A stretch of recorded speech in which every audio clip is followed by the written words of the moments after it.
Becca, I'm president of the Save Acworth History Foundation. Tonight, we're going to talk about Acworth's own Revolutionary War hero, John Collins.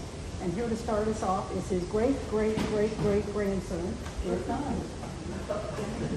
Everybody hear me okay? All right. So thank you all for braving the rain first off. Obviously, you guys made it in, most of you made it in perfect time. Some of you didn't, I can tell. So as Becca said, my name is Jeff Donahoo. I'm on the board with Save Acworth, and also happen to be John Collins' fourth great-grandson. Going through some of the ancestry and the lineage, it's not definitive how many children John had. We looked at one side that said he had 2 or 3. We looked at another one that said he had 1. So for our talk today, we're going to focus on Daniel, because that's the line that goes down to our branch. So I had it written down, but Becca already did it for me. So this is our family tree, starting with John down to myself and my son Maddox. So we have John and then his son Daniel, who both have homes on Collins Avenue. JF, and then Ernest, who was my great-grandfather, and then my grandmother was Ernestine. And then that is where the Donahoo side comes in, is she married my grandfather George Donahoo, and then from there on out you see us. And my son Maddox is 16, and he is the 8th generation to live in the house. So that is kind of I'll leave that up there for a little bit so you guys can look at it. So we moved into the Collins house in 2016. And that had always been my great aunt and uncle's house. So I didn't really know the history of it. Didn't really care at that time. Not that I didn't care, but I didn't seek out the information. And started having people come up to me going, "Hey, you have one of the oldest homes in the city. That's really great. Do you know anything about it?" Yada yada yada. And I thought, well, if we live in a historic home, I should probably learn the history, so I can at least talk to people about it, rather than just going, "I don't know," or "We'll look it up for you." But so that kind of started my history, or at least tracking a lot of stuff down.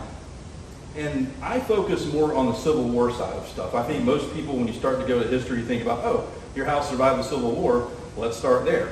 Kind of learned a little bit about it, and then started digging a little bit deeper with some of the Revolutionary War stuff, and became friends with Jim Poole from the John Collins chapter of the SAR, and he provided a lot of information, and kind of started going down the rabbit holes and learning a lot about it, and it's been fascinating. So John was born on December 9th, 1760 in Frederick County, Maryland, and that's about 50 miles west of Baltimore today, so you can kind of get a picture of where he was born. He was born to Zachariah and Sarah Collins. Zachariah actually immigrated over from Dublin, Ireland, so he was the first to come over. So John was the first one born here in the United States. Of course, at that time, the colonies, but they were from a place in Ireland called Kells, County Meath. So if you can imagine northwest of Dublin, it would be like about where Cartersville, or maybe just a little bit north, like White, Georgia, that far out from Dublin. So just about 49, 50 minutes northwest of Dublin. So he was born in 1760. At some point in his childhood, I don't know when, they moved down to Camden, South Carolina. Don't know how they chose that spot. Interesting side note, my dad's brother, my uncle, lives about 2 exits from Camden. So we have bookends of Camden and Acworth for John's life. So we're kind of in both spots. So I thought that was kind of interesting. Is that John talking? Yeah. I thought it was interesting, John. In Camden, on May 10th, 1776, John was the age of 15. And he decided to join the regiment in the militia under Captain Robert McAfee. And I have a 16-year-old son, and I could not imagine at his age going off and fighting in a war, or doing a whole lot of anything that a teenager would do at that time. But that's how much it meant to him. Obviously, he cared enough that he was going to join a regiment. So he stayed in that first one for about 5 months through October 1776. And then he signed on again with the same regiment in October of 1778 for 3 months. And it seems like through some of the research, most I can find is your enlistments were about 3 to 5 to 6 months at a time. Obviously, you'd have to re-sign after that. That's just what I found. That's not the gospel, but that's what it seems to be through this research, that he was at places for 3 months or 5 months or 6 months. I don't have the whereabouts between 1776 and 1778, so there's a little bit of time. Maybe he was not fighting, maybe he was just up back with the family, not really sure. But he then enlisted as a private under Thomas Barron's company for Major Francis Ross Battalion of the South Carolina Regiment, and he saw action for the first time in the Battle of Briar Creek, which is basically Sylvania, Georgia today, to give you a reference. And he stayed there until March of 1779. So let's see, he's 19 years old at that point. Later on in 1779, he served for 2 regiments in North Carolina. First as a private for Benjamin Hardin and Charles McDowell, then as an orderly sergeant under Captain James Neal, and he was there until January of 1780. So we went from private to orderly sergeant, so that's his first jump as far as his rank. 20 years old, he joined John G. Lohman's company as sergeant major under Colonel Archibald, I believe it's Little, also located in North Carolina. This is my favorite part of the story here. So later on, May 12th, 1780, he was taken prisoner when the fall of Charleston happened by the British. Little surrendered his entire army there, and he was part of it. He was paroled by the British and released back to Lincoln County, North Carolina. As he was traveling to Lincoln, North Carolina, a group of British loyalists known as Tories captured him and said, "Oh, you're breaking your parole agreement," which was not true, and they took him back where he was sentenced to hang. So that's not my favorite part of the story. My favorite part is he escaped, and he decided that was not for him, and he was not going to be hanged, so he left. And he was with fellow escapees.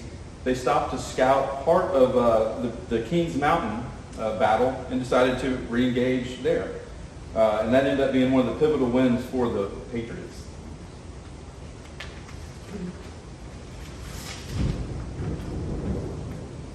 So after that, after Kings Mountain, he took a few months off and then decided to enlist in the Virginia military. So we have South Carolina, North Carolina, now he's in Virginia.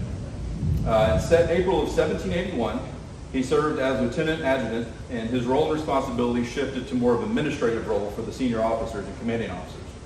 It's here where he saw actions in major battles such as Jamestown, obviously Virginia, the Siege of York, and that was in October of 1781, and that's widely regarded as the final land battle in the Revolution. That's the one that kind of sealed the deal for the Patriots.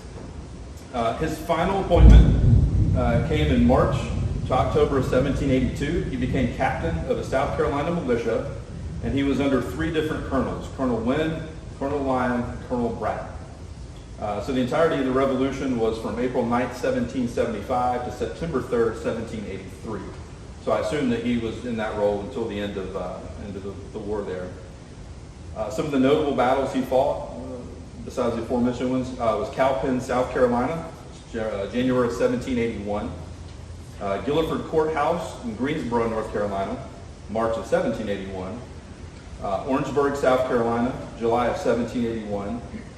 Four Holes Bridge, Dorchester County, South Carolina, 1871.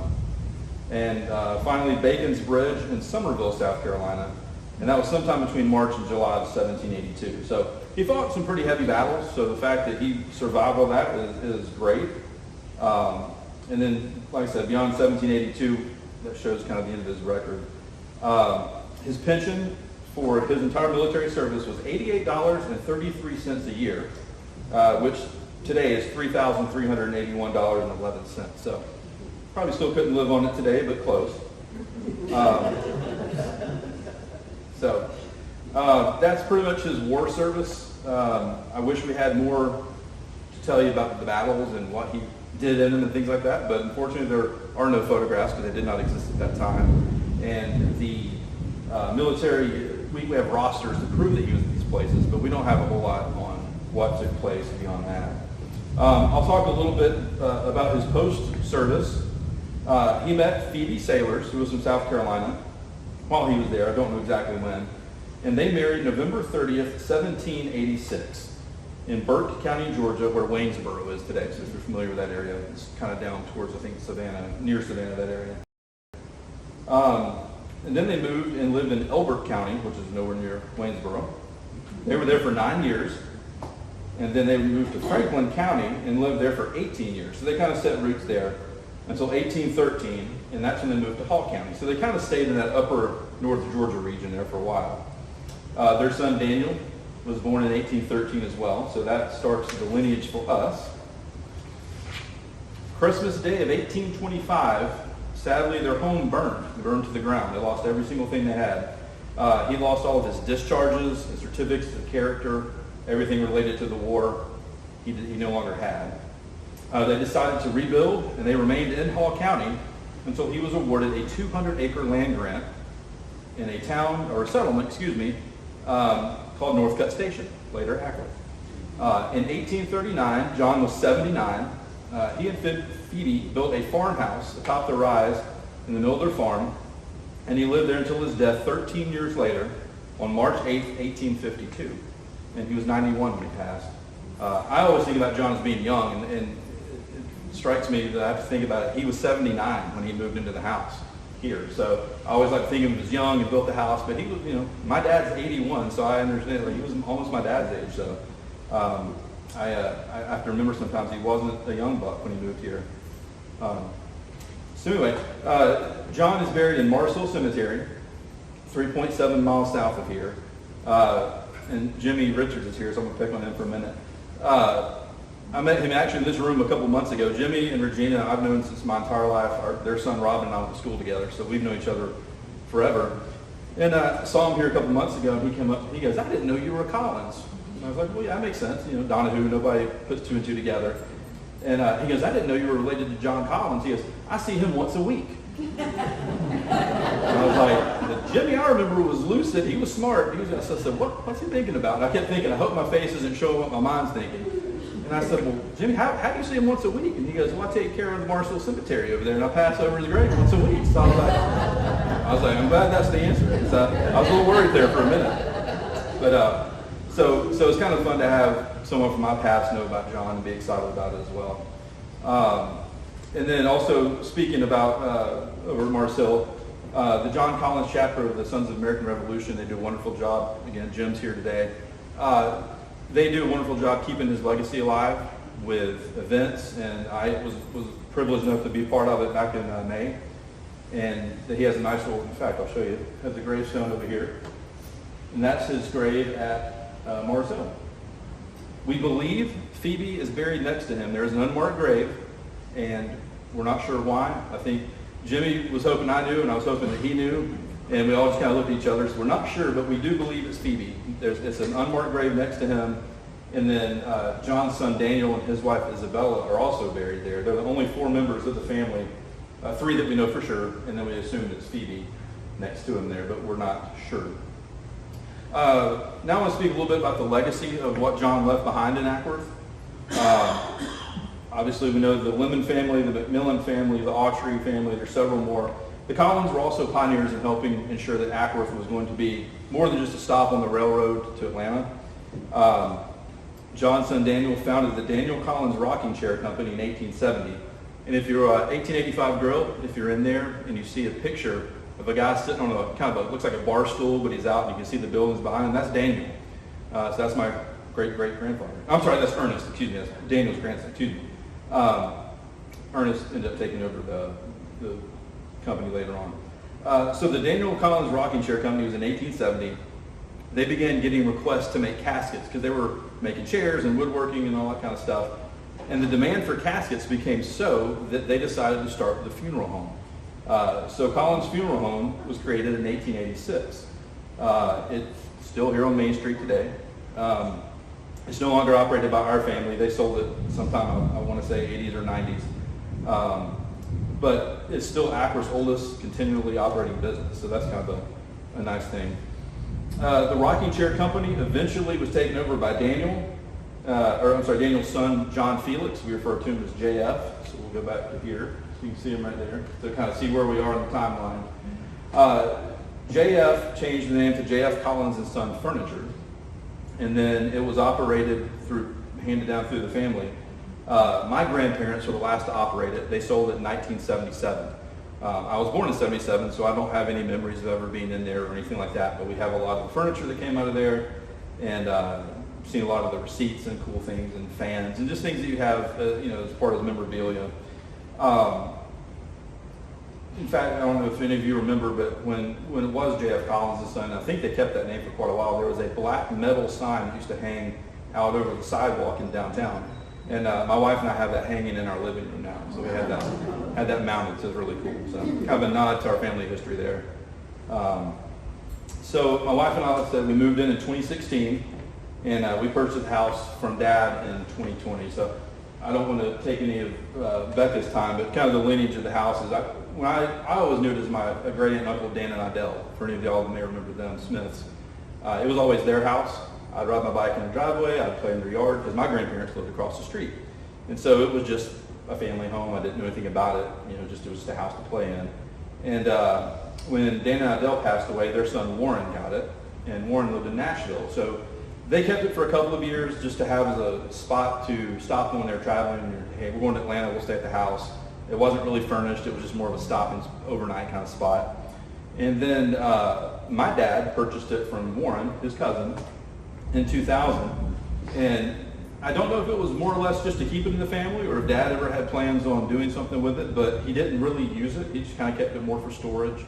He kept up the property and made sure it was maintained and everything, but he didn't live in the house more than a few months, and then just kind of there for storage. He approached me in 2016 and said, hey, the house is sitting there not being used. Why don't you sell your house and y'all can move over here?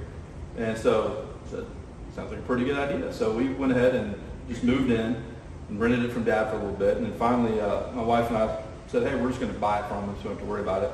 And so we purchased it in 2020. So that's kind of the end of the lineage of the home. We don't have a lot of detail above, I think, 1940 of who lived there. I actually have the deed from 1953, where my great-grandmother sold it to Dan and Idell for $10. So I was like, Dad, $10, that's what the house is worth, right? He did not sell it to us for $10, many more than 10. It is really a privilege to live in a house that your family created, and especially that long ago. There's a very small percent, I don't know what it is, but it's a very low number of people that actually live in family homes still that are historic. So it's kind of a neat thing to be part of that. And it's more special when people approach you and they're excited about it. It kind of gets you excited, and you want to keep talking about it. Things like this, trying not to let the legacy of it ever pass away. I don't have a whole lot else. Anybody have any questions or anything that anybody wants to ask? I just forgot. What year was the house built again? 1839. And that is not an official account. That was more like the family lore, but everybody kept hitting that date.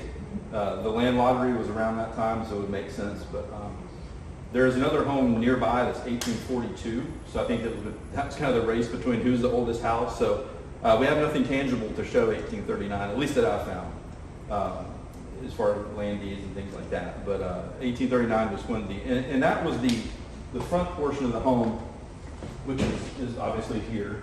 The house extends far back and then back over this way. You can't really see it back here now. The kitchen at that time when the home was built was detached, obviously, because they didn't want the house to burn down if the kitchen caught fire. And that's now our primary bedroom. So it's kind of fun to be in there. The irony is our family made furniture, and our house is small, and we can't fit a lot of our furniture in the house. Because obviously everything now is much larger, and there's, I'm sure king-size beds weren't a thing back then. But that is one of the things that we've had a little bit of trouble with, is trying to get furniture to fit in certain rooms. All the closets are low. It's kind of definitely an older feel there, but it is definitely not the modern luxuries. We have done a lot of updating throughout the house. The front two rooms we've tried to maintain almost exactly like they were. We don't paint them different colors. It's much kind of like this. It's a horizontal board. You hear it called shiplap. I don't think that's the proper term for it, but it's all the ceilings in the house are 10 foot 3, so they're very tall. So it gets hot and cold in there a lot.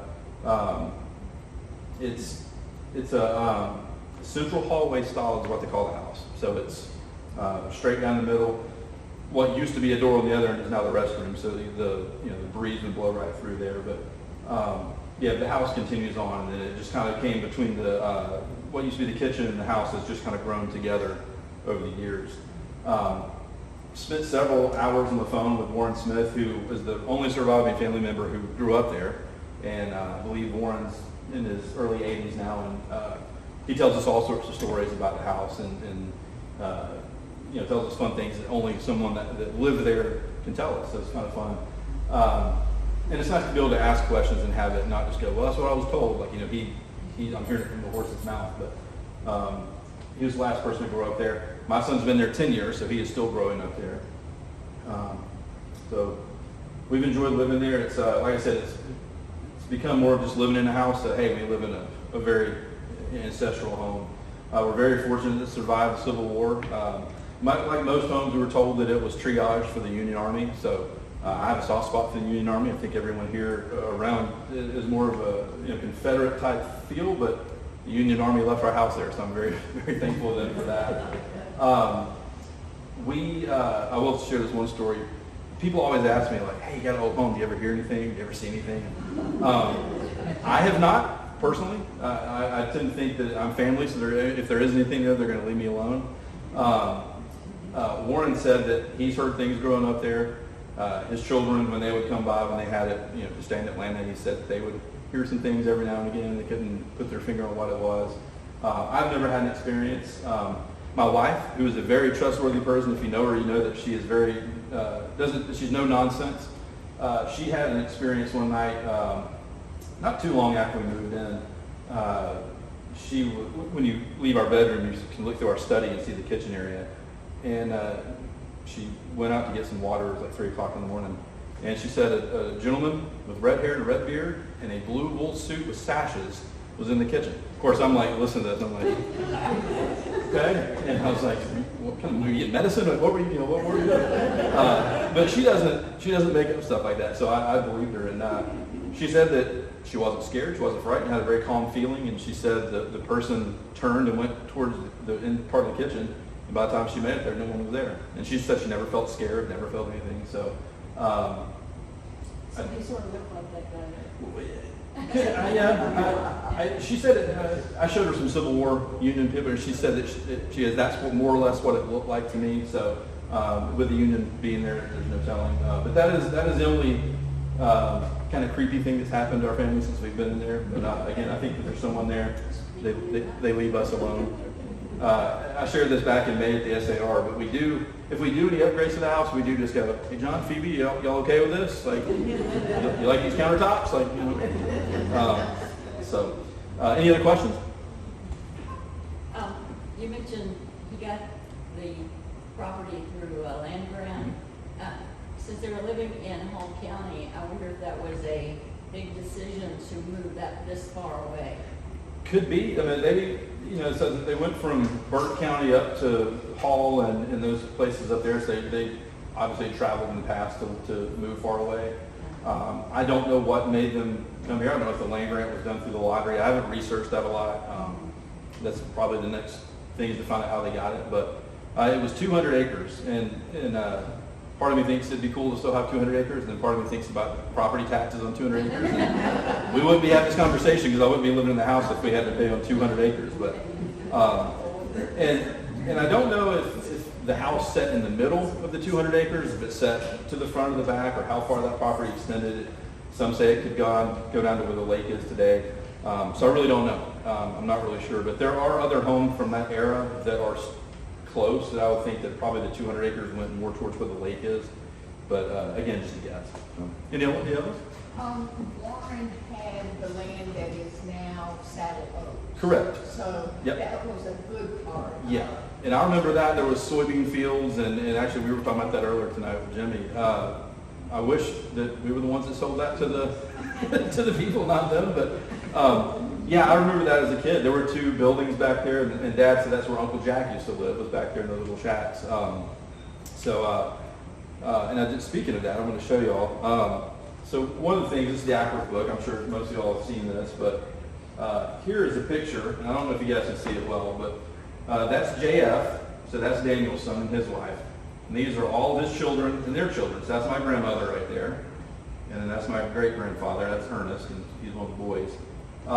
So you can see how many people are there, and how it came down to just us owning the home is is miraculous. I still can't fathom that sometimes, that we have all these relatives that are probably out there somewhere, but the house kind of fell through our chain. So very, very thankful for that. It's like, so I think JF had 8 boys and maybe 2 girls. So there was a lot of folks there that, you know, could have had the house, or that maybe their branch of the family stayed in Acworth and not ours. But it worked out that it was us, and I'm very thankful for it. So, anything else before I turn it over to Becca? Kurt? Yeah, have you located the remains of any structures like a well or a smokehouse or a barn? There is a well that's covered up. We still call it the well house, but it's where we park all of our lawn equipment. There's just a barn now. Yeah. It's directly off the back of our house. It's not connected, but the well was paved over, and I guess when they went to county or city water. And then Warren built another barn, I think in the late 90s back there, and it's more of a modern barn. So the way it looks today is evidently different than how even my dad remembers as a kid. He said there was a large horse barn that kind of would be close to where West Lake Shore and 92 come together on the back corner of the property there. And then I've seen pictures on the back of our bedroom, which is just a window now. It used to be a back porch. And I saw the picture of my grandfather sitting out there. And so it's just kind of funny. You think, though, the house looks just like it did back then, but there's been obviously a lot of modifications to it. The front structure still obviously looks the same, but behind that towards the kitchen. In fact, we had our dishwasher unfortunately leaked a couple of years ago. And we found out the hard way because the floor started sagging. And we called the people out, and they came and cut the floor, and they cut through 8 layers of floor. So they had and the bottom layer was like a porch. And so got on the phone with Warren, and we're like, hey, do you remember when this kitchen became the kitchen? You know, and he said that I want to say that his parents, Dan Idell, did it sometime in the early 50s. But that used to be what they call a sleeping porch. And so the kitchen is just built up above the sleeping porch. So it's kind of fun to know things like that, because otherwise I would have thought, it's just been a kitchen for a long time, but it used to be a sleeping porch. So it is fun to kind of walk around sometimes with a cup of coffee and be like, hey, I wonder if John looked out this window, or hey, I wonder what he thought about when he was in this room, or, you know, like just all the changes and the people that's been there, and all the family members that have come and gone through the house. So it's I like to kind of reflect on that when I'm by myself with a cup of coffee and a nice morning.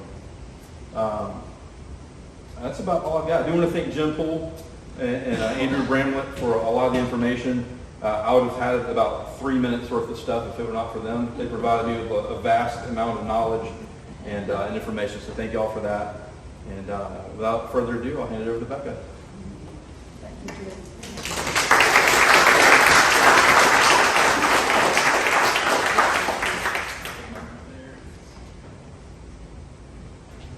Okay, is it on? Hello? Everybody hear me okay? Okay, great. Thank you so much, Jeff. Enjoyed that. It looks like it's still raining outside, so I'll keep talking as long as this is the 10th year that we have put on our speaker series. And the very first speaker we had was Becca Kienel talking about the Collins Avenue Historic District. So if you were here that night, and I know some of you were, you're going to see the same thing you saw then. I'm not expecting anybody to remember it, so maybe We're it'll older, seem baby. like We not don't remember. As Jeff said, John received a 200-acre parcel, and we don't know exactly where it was, but West Lake Shore Drive, which runs right beside the house, is once known as Collins Farm Road. Okay.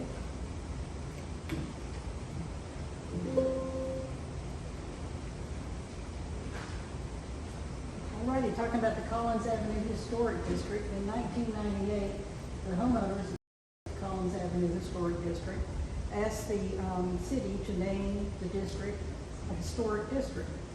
One of the main reasons was to save on property taxes, and before you say that's unfair, it's very expensive to maintain an older home, and so the homeowners use that money to improve their property and maintain it.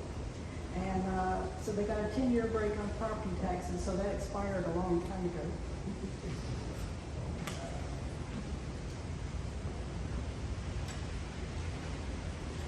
There's an article in the Marietta Journal talking about the property tax break. The Collins Avenue Historic District was added to the National Register of Historic Places in 2001.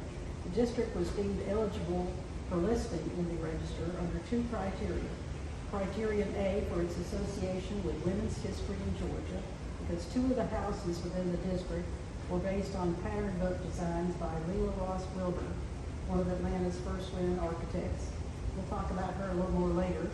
It was also deemed eligible for its good collection of intact residential resources and includes homes of several different styles.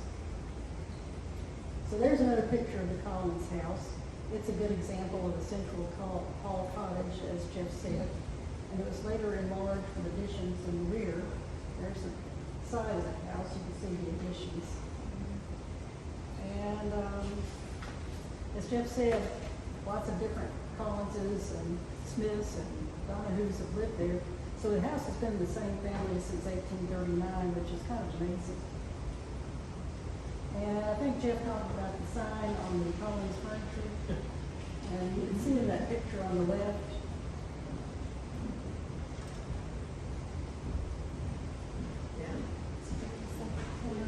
Okay, the next house we're going to talk about is D.H. Collins' house, and as Jeff said, that's John's son. That's at 4624 Collins Avenue. It was constructed in 1892. It was built by J.F. Collins, which was Daniel's oldest son. It's a frame, one-story Queen Anne cottage-style house. It's situated on a 1.24-acre lot. It still has a lot of original glass, including the front door. And one of the interesting features of this home is the secret attic over the living room that was used for shortwave radio communications in World War I. The home was purchased from the Collins family by Howard and Irma Henderson. Mr. Henderson served on many years at the Acworth City Council. And his wife, Miss Irma, operated the first kindergarten in the city of Acworth in the building behind the home. Irma was also known for her baking, like her specialties lemon meringue pie and caramel cake. The property is currently owned by Ben and Sylvia Flanagan, who purchased the home in 1990. They lived in the pool house, shown here, for 4 years while they renovated the house. Now let's go over to 4671 Collins, which is the McMillan Parks house. It was built in 1879. It was built by James Wilson McMillan for his wife, Emma Alice Lemon. This is an older, undated picture of the home. And there's a current picture. Here's a picture of 4 generations of McMillans. Got everybody from George, Robert, James, and Claude. Here's the McMillans on the front porch of their home in 1895. There's a side view of the home. Next is the McCall house. This is a Queen Anne style Victorian home. It's got a hipped and gabled roof and wraparound front porch. It was originally built by the Loving Goods on Collins property as an investment. It was purchased in 1947 by the McCall family. Dr. McCall was an area physician, and Mary McCall was, of course, Acworth's first mayor. So there's a current picture. Previous picture was, that's about 10 years old. There's a current photo. And there's an undated picture. This probably was shortly after the home was built. You see, behind the home is where 92 is now. So it wasn't much around there back then. Okay, next we're going to talk about the Kienel compound, which is 4 of the homes. In 1926, Fred Kienel, that's my husband Rick's grandfather, was operating a unique knitting company in Philadelphia. The company manufactured thin socks. It was started by his father Jacob. But the labor pool in the area was somewhat unsatisfactory, so Fred decided to come south.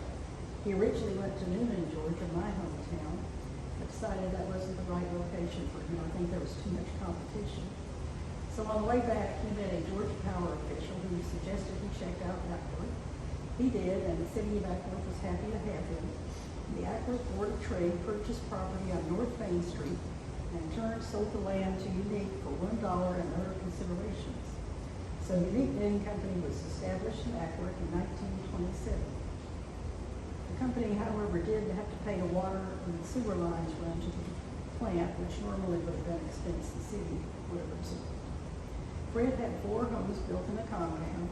He had material shipped down from Philadelphia, but he hired a female Atlanta architect, Leila Ross Wilburn, to design the homes. Let's take a few pictures here. This is the Fred Kienel family. It's probably 1900 or so. Fred's on the far left. And this was an interesting picture. The Kienels originally came from Schweiden-Rechtenbach, which is in Germany near the French border. And here's a picture of Fred is the man closest to the carriage there. And that's in the 1930s. And here's a picture of Rick in front of the same building. Okay. There's Unique Knitting Company in Philadelphia. And there's shortly after it was built. And there's a picture of the plant being built. It was in a cotton field. So that's a really old picture. And it was in Fred Kienel's basement for 50 years until our neighbors brought it to us one day. There's a little bit newer picture. Anyway, the homes were completed sometime in 1928. But in August of that year, Mr. Kienel's son Joseph came down with typhoid fever from unpasteurized milk. He survived, and unfortunately his mother, May, did not. She died at the age of 37, leaving behind 4 children. Mr. Kienel sent his 2 youngest sons to live with his father in Philadelphia. And of course, in 1929, the Great Depression began, so I'm sure he felt things couldn't possibly get worse. There's a picture of Fred and May. There's May. There's May. There's a picture of Fred with his 4 children.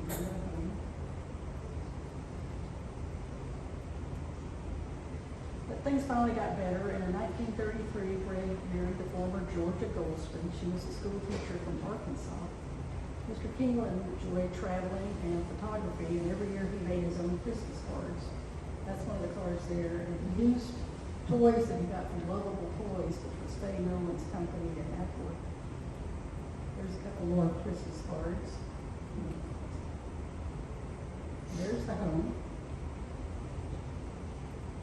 In 1950, Fred and George McMillan began K Lumber Company, which later became Acme Lumber Company, which later on owned by the Britton brothers.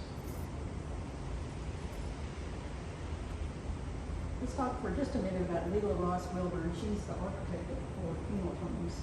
She was born in Macon in 1885.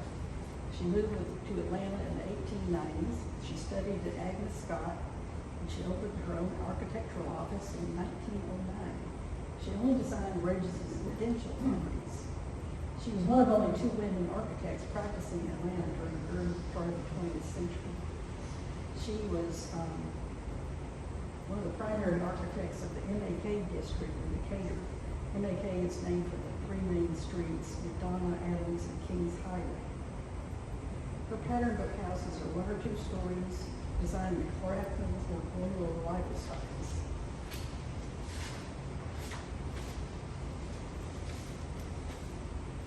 The original plans for the 2 of the Kienel homes can be found in her book, Ideal Homes. There's the original plan. They were originally 1,600 square feet, but both have been enlarged over the years, and the upstairs has been turned into additional living space.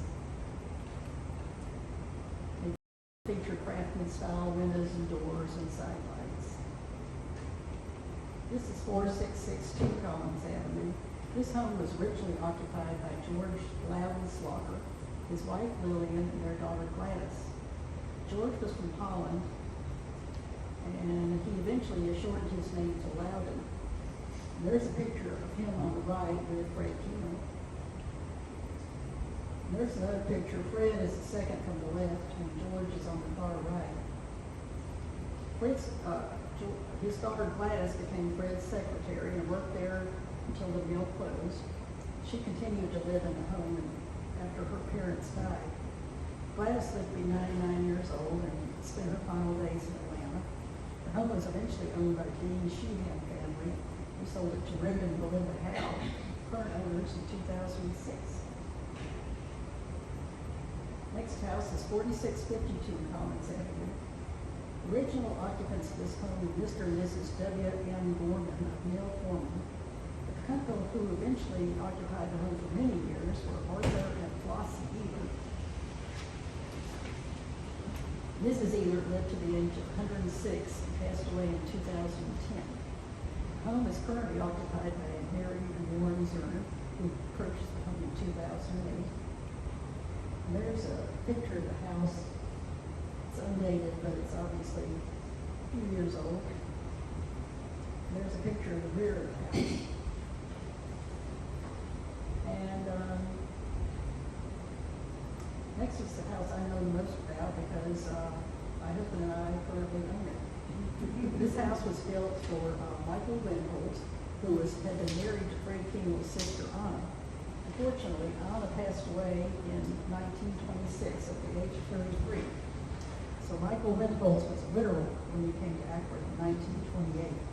He did not stay here long, as the 1930 census shows he was living in Philadelphia again. The home was eventually occupied by the family of Frank Durham, who was a salesman for Unique. There's Michael Wendholz. There's a picture of Fred is standing. Michael and his wife Anna and May are seated. I think they're at the beach, and you can see they're not really dressed for what I would consider beach appropriate, but and there's Michael's children, Mildred and Eileen. And there's an older picture of him. Anyway, it was eventually occupied by the family of Frank Durham, and that's him on the left in this picture, taken at the depot. And there's a picture of the Durham children dated 1938 outside the home. And in 1949, Bob and Betty Kienel moved into the house with their young son. Bob and Betty had married in 1947 after Bob served in the Navy in World War II. He's the second from the right here, Jackie Cooper. They're afraid. And there's a picture of the side of the house at Bob Jr.'s, I think, 6th birthday party. There's a current picture.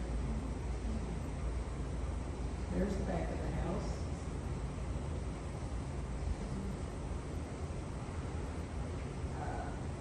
Bob and Betty moved out of the house in 1959, and after that, it was occupied by different families, including Rick's cousin Randy Kienel, Coach Henry Sewell in the 60s, and Berlin Davis in the 70s. After Rick and I got married, we moved to the house in 1974 and lived there until the end of 1978. So this is the third time Rick has lived in that house. Hopefully our next move will be to Liberty Hill Cemetery. The house was later purchased by Jerry and Jane Farrar, who were the parents of Elaine McDonald, who lives in the Fred Kienel house. The Farrars did extensive remodeling, including moving the front door from the rear of the house to the Collins Avenue side. They added a master bedroom and bathroom and built a garage. They sold it to the Dean Sheehan family in 2006, and we purchased it in 2016. And there's some of the features of the home. Anyway, anybody have any questions? Excellent. Okay. Well, we have refreshments. Please help yourself to some cookies and water and cake. And thank you so much for coming. Our next presentation will be. Jim's got a question. Yeah, I just want to say, the city of Acworth is having a Constitution Day parade September 12th, and we will have Captain John Collins floating parade. Our next presentation will be next, is it August, it's the second Tuesday in August, and it's going to be about the history of barbecue, so you don't want to miss that. And it looks like it's still raining, but I run out of things to say, so please help yourself to some refreshments. Thank you so much for coming. Thank you.